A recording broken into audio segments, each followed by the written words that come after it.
A desperate young cleaner is crying on her knees, surrounded by billionaires. Madame Beatrice throws food next to the trash. Eat it like a dog. Ngozi's tears hit the cold, dirty floor. Her shaking hands pick it up. Rich people laugh and record her. But nobody in that room knows the truth. This crying cleaner will one day own everything they have. Subscribe now. Because karma never forgets a face. It was a Friday night in Lagos. The kind of night where rich people threw parties that cost more than a poor person makes in 10 years. Madame Beatrice was throwing the biggest party of the year. Her mansion sat on top of a hill like a palace. White marble floors, gold door handles, a swimming pool that glowed blue in the dark, 40 expensive cars parked outside. Inside, the music was loud. Waiters in white gloves carried trays of food most Nigerians would never taste. Lobster, imported wine, tiny cakes covered in real gold. And in the middle of it all stood Madame Beatrice. Long red dress covered in diamonds, neck heavy with gold, fingers full of rings. She walked through the party like she owned the world. Governors shook her hand. Senators kissed her cheek. Nobody said no to Madame Beatrice. Nobody. But behind the music, in the hot, cramped kitchen at the back of the mansion, a different world existed. A world of sweat and tired hands. And in that world stood Ngozi, 22 years old, thin, tired, dark circles under her eyes so deep they looked like bruises. He's been working since 6 in the morning. No break, no food, no water. 16 straight hours on her burning feet. But she didn't complain, because every coin she made tonight was going to one place, her mother's medicine. Her mother had been sick for 3 months, coughing blood, losing weight, getting weaker every day. The doctors said she needed medicine that cost more than Ngozi could ever dream of. But Ngozi didn't care about dreams. She only cared about keeping her mother alive. So she wiped her forehead and picked up another tray. Heavy, expensive plates stacked high with the finest food. Food that cost more than her rent. She balanced it on her sore fingers. Her arms were shaking. Her vision was getting blurry. She hadn't eaten since yesterday, but she took a deep breath and walked toward the party. The music got louder. The laughter got louder. The lights got brighter. And then it happened. Her foot caught on a loose tile. The tray slipped. Time slowed down. And the expensive plate of food in that entire party crashed onto the shiny white marble floor, right at the feet of Madame Beatrice. The music didn't stop, but every single pair of eyes turned to Ngozi. Madame Beatrice slowly looked down at the mess on her floor. Then she looked up at Ngozi, and the look in her eyes was not anger. It was something far, far worse. It was the look of a woman who was about to enjoy what she was going to do next. The room was still. Every rich guest froze with their champagne glass in their hand. All eyes were on the broken plates, and the ruined food on the marble floor, and on the girl standing in the middle of it all. Ngozi's heart was beating so fast she could hear it in her ears. Her hands were shaking. Her legs were shaking. The body was shaking. She dropped to her knees immediately. "Madam, I am so sorry. I am so sorry. Please forgive me." Her voice was cracking. Tears were already falling. But Madame Beatrice didn't move. She just stared down at Ngozi like she was looking at something disgusting stuck to the bottom of her shoe. Then she smiled. Not a kind smile. A slow, evil smile. The kind of smile that makes your blood go cold. "You stupid, dirty girl," Beatrice said softly. The room was so quiet you could hear the air. "Do you know how much that food cost?" Ngozi kept her head down. "More than your whole life is worth." A few guests laughed.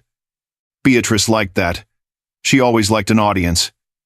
She stepped closer to Ngozi, her gold heels clicking on the marble. "Pick it up," she said. Ngozi's hands moved fast. She started picking up the broken pieces with her bare fingers. A sharp edge cut her palm. Blood came out. She didn't stop. "No," Beatrice said, raising one hand. Ngozi froze. "I didn't say pick up the plates." Beatrice pointed one long, diamond-covered finger at the food on the floor. The rice, the sauce, the meat sitting in a puddle of filth right next to the trash can. "Eat it." The word hit the room like thunder. Ngozi looked up for the first time. Her eyes were wide. Her lips were trembling. "Madam, please." "I said eat it." Beatrice's voice was calm now. Cold, like a snake. "You wasted my food, so you will eat it off my floor like the animal you are." Ngozi looked around the room. 40 rich faces stared back at her. Not one person moved to help. Not one person said stop. Some were already holding up their phones, recording, smiling. Ngozi looked back down at the food on the dirty floor. Her stomach turned. Her tears dropped into the mess. Her cut hand was still bleeding. And slowly, very slowly, she reached down. She picked up a handful of cold, dirty rice from the floor. She brought it to her lips, and the room erupted in laughter. But there was one person who was not laughing.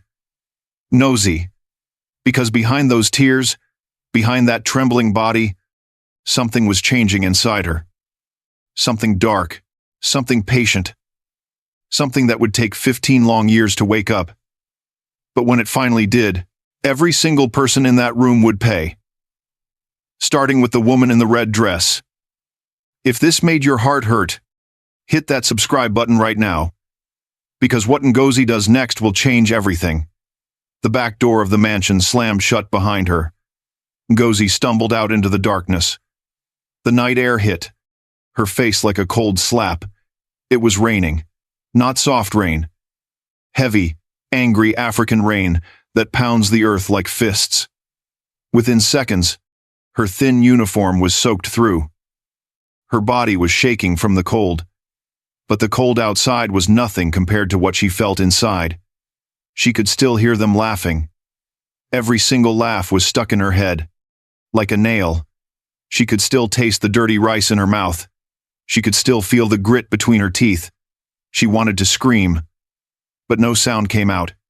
She just walked, barefoot. Her shoes were still inside that mansion. Beatrice hadn't even let her take her shoes. The mud was thick and cold under her feet. Sharp stones cut into her soles with every step. But she didn't stop.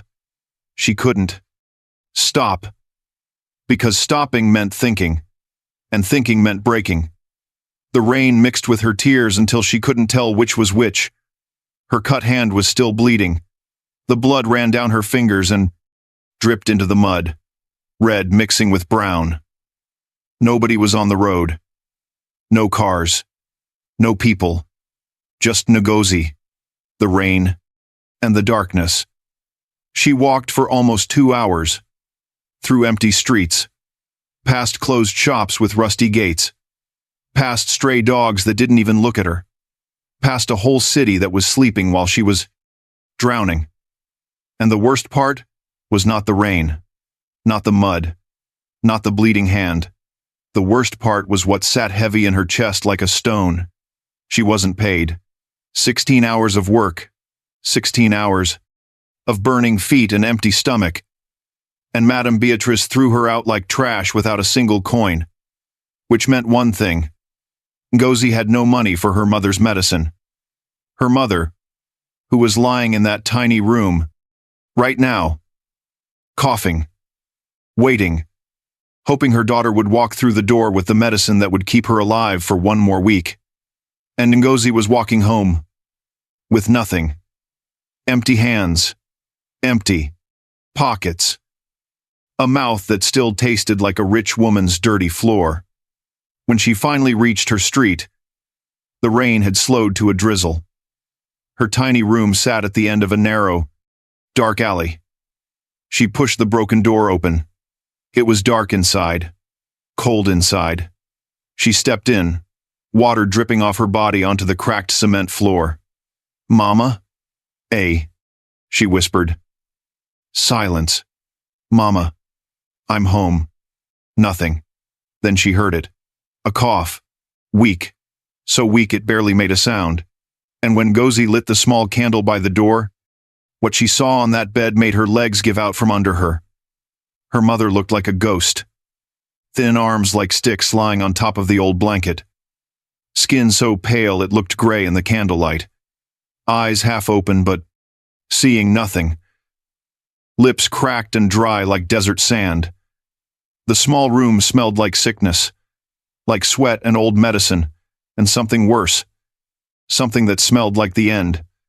"Mama, I'm here," Ngozi whispered, falling to her knees beside the bed. She grabbed her mother's hand. It was cold. So cold it didn't feel like a living hand anymore. "I'm going to get your medicine, Mama. I promise." But the words felt like lies in her mouth. She had no money. Not one coin. She looked around the tiny room. Cracked walls.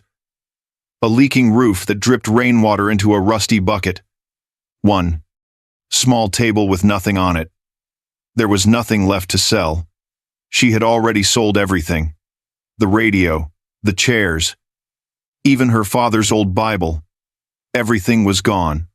All for medicine that only kept her mother alive 1 week at a time. Ngozi pressed her forehead against her mother's bony hand and closed her eyes. "God, please," she whispered. "Please don't take her. She is all I have." The candle flickered. The rain tapped against the tin roof like tiny fingers, and her mother's breathing got slower and slower. Ngozi stayed on her knees the whole night. She didn't sleep. She didn't eat. She just held that cold hand and prayed. When the first light of morning came through the cracked window, the room was still. Too still. Ngozi opened her eyes. She looked at her mother's face. Her eyes were closed. Her lips were slightly open. Her chest was not moving. "Mama?" "Nothing." "Mama, wake up." "Nothing." "Mama." Ngozi shook her. Once, twice, 3 times. But her mother's hand slipped out of hers and fell to the side of the bed like a piece of cloth. Cold. Empty. Gone. Ngozi didn't scream. She didn't cry. She just sat there on the wet floor, staring at nothing. The rain had stopped outside. A bird was singing somewhere. The world kept moving, like nothing happened. But inside that tiny room, something in Ngozi died with her mother. The soft part, the gentle part, the part that believed the world could be kind. It was gone. And in its place, sitting quietly behind her empty eyes, was something new.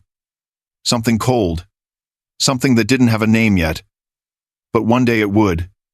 And when Madame Beatrice finally hears that name, she will wish she had never been born. If you felt that pain in your chest, you already know this story is real. Like and subscribe now, because Ngozi's revenge is just getting started.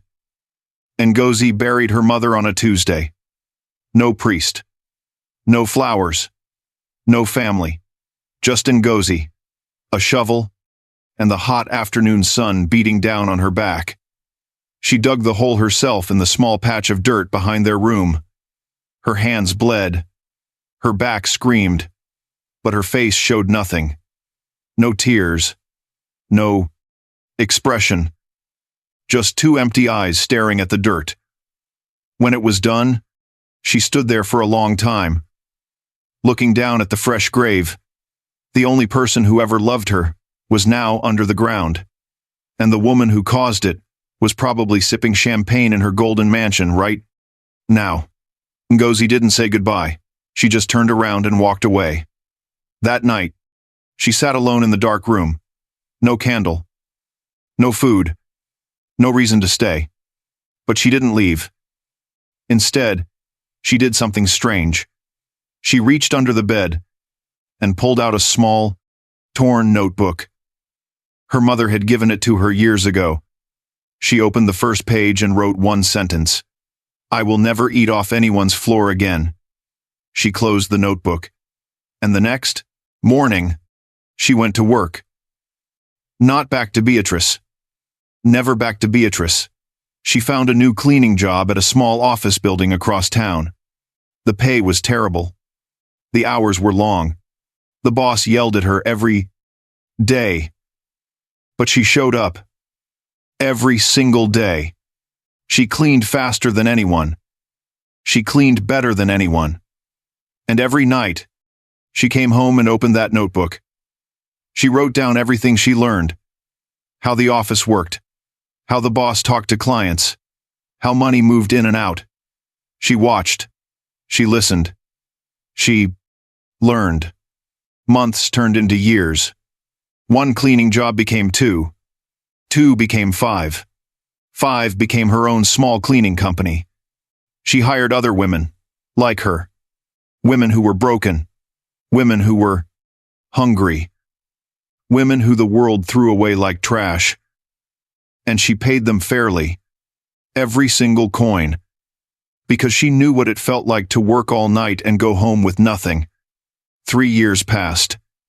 Then 5. Then 10. Her small company grew. Then it grew again. Then it grew so fast that people in Lagos started whispering a name. Ngozi. The cleaning woman who was building something nobody could explain. But Ngozi wasn't done. Not even close. Because every single night, before she closed her eyes, she opened that torn notebook to the first page, and she read that one sentence. "I will never eat off anyone's floor again."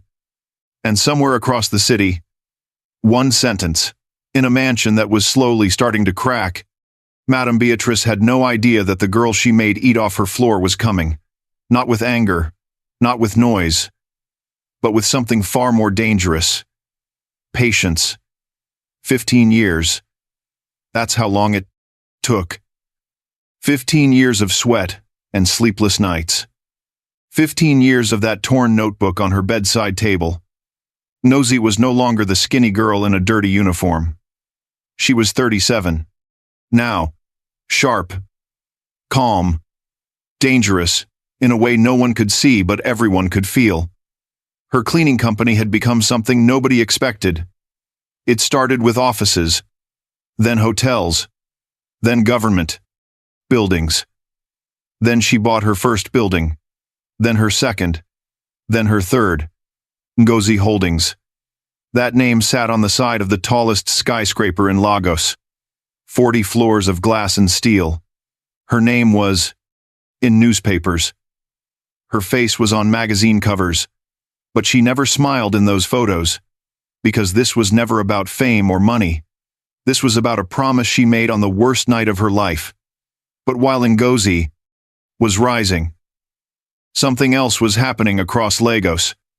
Something quiet. Something that smelled like rot.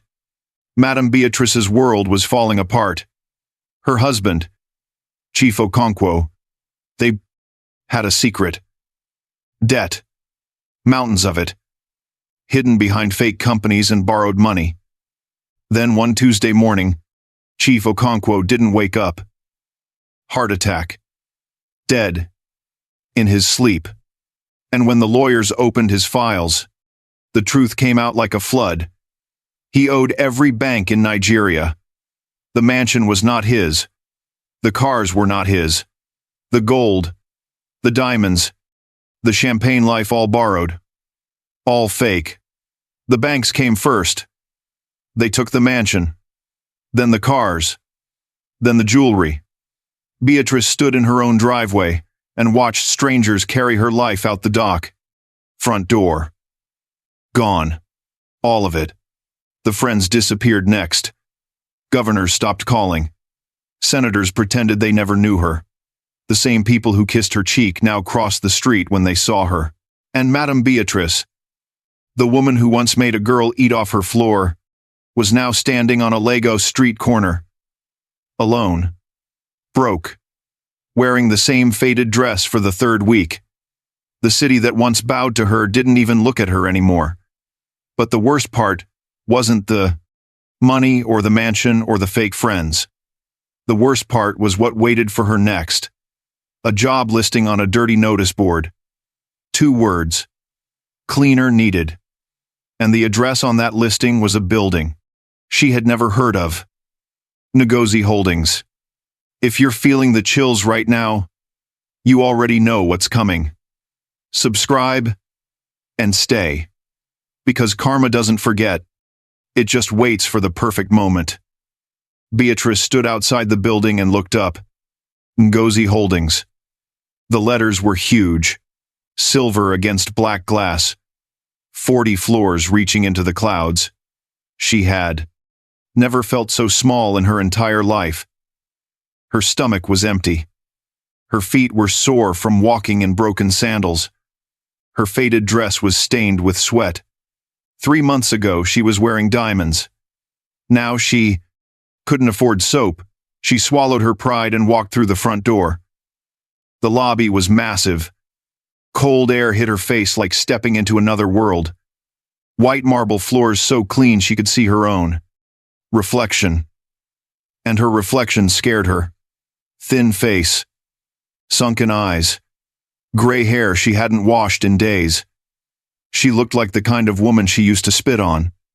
A young receptionist looked at her. From behind a shiny desk. "I'm here for the cleaning job." And, Beatrice said quietly.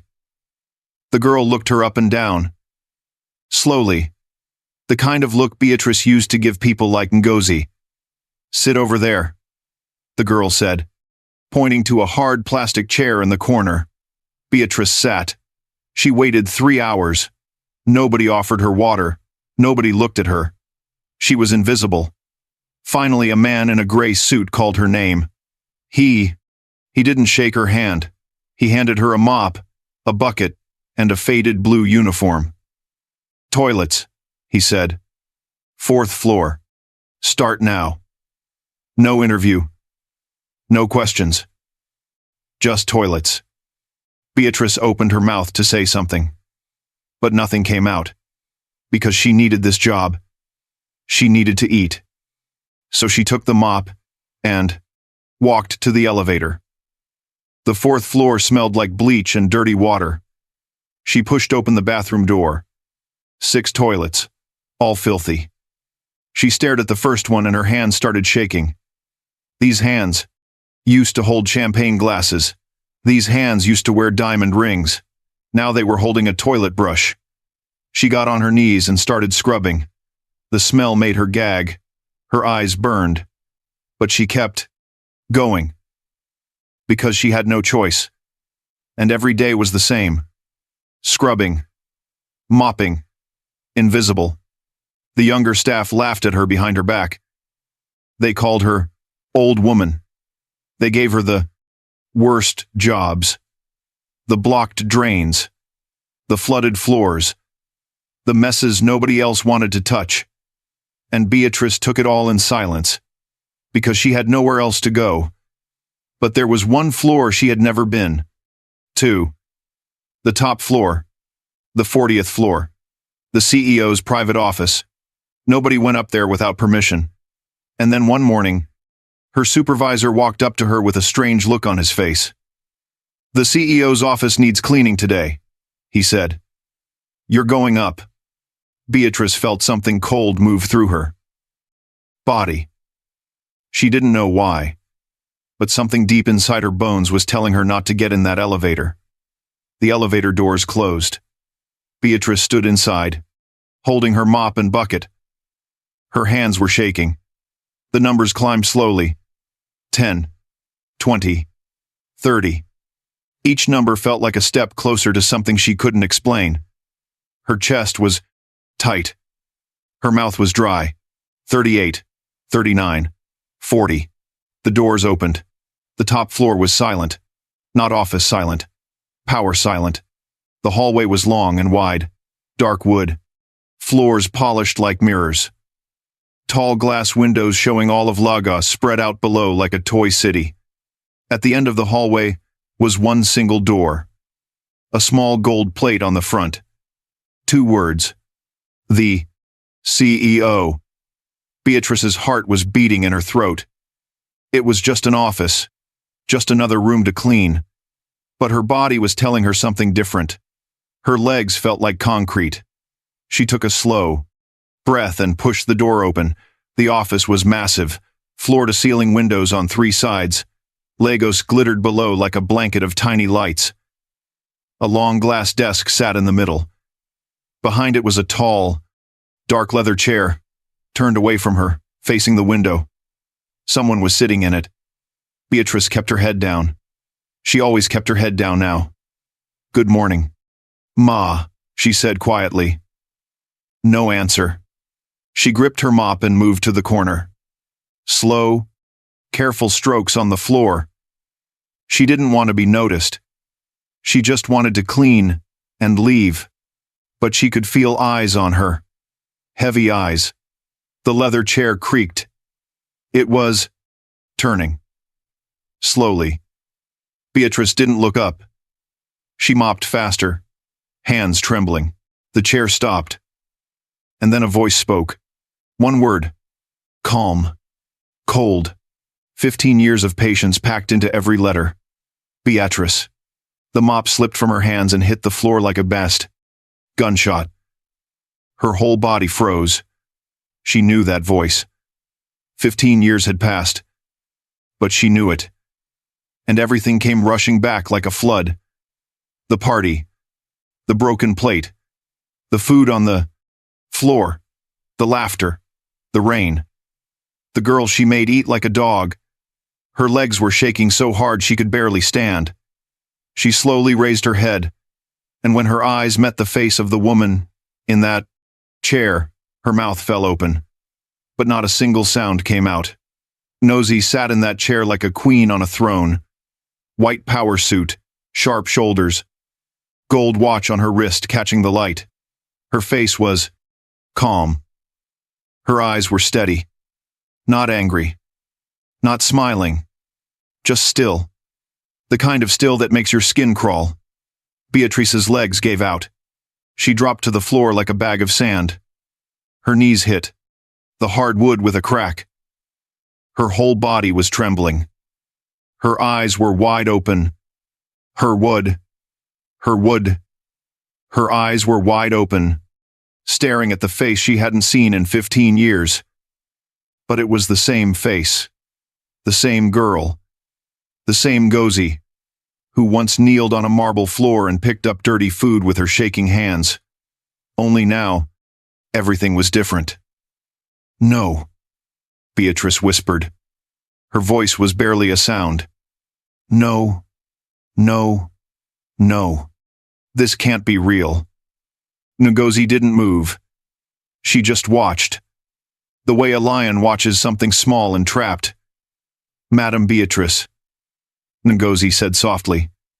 The name sounded different coming from her mouth now. It didn't sound like respect. It sounded like a verdict. "Please," Beatrice said, pressing her forehead to the floor. "Please. I didn't know. I was foolish. Please forgive me." Tears were pouring down her face. Her fingers were clawing at the polished wood. Ngozi tilted her head slightly. "You didn't know?" she repeated. "You didn't know when you threw food on the floor and told me to eat it like a dog?" Beatrice sobbed. "You didn't know when 40 rich people laughed and recorded my face while I put dirty rice in my mouth?" Beatrice's body shook harder. "You didn't know when you threw me into the rain without my shoes and without my pay?" Beatrice couldn't speak. She just kept hitting her head on the floor, crying. "My mother died that night. Beatrice." The room went completely still. "She died because I couldn't buy her medicine. Because you kept my money. Because feeding a girl off your floor like an animal was entertainment for you." Each sentence landed like a hammer blow. Beatrice was flat on the ground now, face pressed against the same kind of floor she once made Ngozi eat from. I begged God to let me forget. That night, Ngozi said quietly. She stood up from her chair slowly. Her heels clicked on the wood floor. She walked around the desk and stopped right in front of Beatrice. She looked down at the broken woman, on her floor, the same way Beatrice once looked down at her. But I didn't forget. I wrote it down. Every single night for 15 years. Ngozi reached into her jacket and pulled out something small and torn. A notebook. She opened it to the first page and held it in front of Beatrice's face. One sentence, written in old, faded ink. And when Beatrice read those words through her tears, a sound came out of her mouth that didn't even sound human. I will never eat off anyone's floor again. Those 7 words hung in the air like smoke. Beatrice stared at them through her tears. Her and all lips were shaking. Her hands were flat on the cold floor, the same kind of floor she once ruled. Ngozi closed the notebook slowly. She slid it back into her jacket. Then she crouched down until her face was level with Beatrice's. Close enough to whisper, "Do you remember what you called me that night?" No. Beatrice couldn't speak. You called me a dog, an animal. You said my whole life wasn't worth the price of your food. Ngozi's voice was steady, not loud, not angry. Just ice. But here we are, Beatrice. You are on my floor now, in my building, wearing my uniform, holding my mop. Beatrice let out a cry so deep it shook her whole body. Please, I'm begging you. Please don't throw me out. I have nothing. I have nobody. Ngozi stared at her for a long time. The whole city of Lagos glittered behind her through those massive windows. Then she did something nobody expected. She reached out her hand. Not to hit. Not to push. She held it open in front of Beatrice's face. Get up, Ngozi said quietly. Beatrice looked at the hand through her blurry eyes. I said, get up. Slowly, Beatrice took her hand. Ngozi pulled her to her feet. Beatrice stood there, shaking, tears still running down her face. I am not you, Beatrice, Ngozi said. I will never be you. I didn't build all of this to make you eat off my floor. I built this so that no woman would ever have to. Beatrice collapsed into Ngozi's arms, sobbing. Ngozi didn't hug her back. She just stood there, still, strong. Then she stepped back and looked Beatrice in the eyes. You will keep your job here. You will be paid. Fairly. Every single coin. But you will remember this moment for the rest of your life. Not because I punished you, but because I didn't. Beatrice fell too. One. Her knees one final time. But this time it wasn't from fear. It was from shame. The deepest kind of shame. The kind that changes a person forever. Ngozi turned and walked back to her chair. She sat down. She opened her notebook to a fresh page, and she wrote one final sentence. Karma is not revenge. Karma is becoming everything they said you could never be. And that is the truth. The world will push you down. People will laugh at you. They will call you nothing. But what you do with that pain decides who you become. You can become the monster. Or you can become the miracle. Ngozi chose the miracle. If this story touched your heart, share it with someone who needs to hear it today. Subscribe now. Because stories like this don't just entertain, they heal.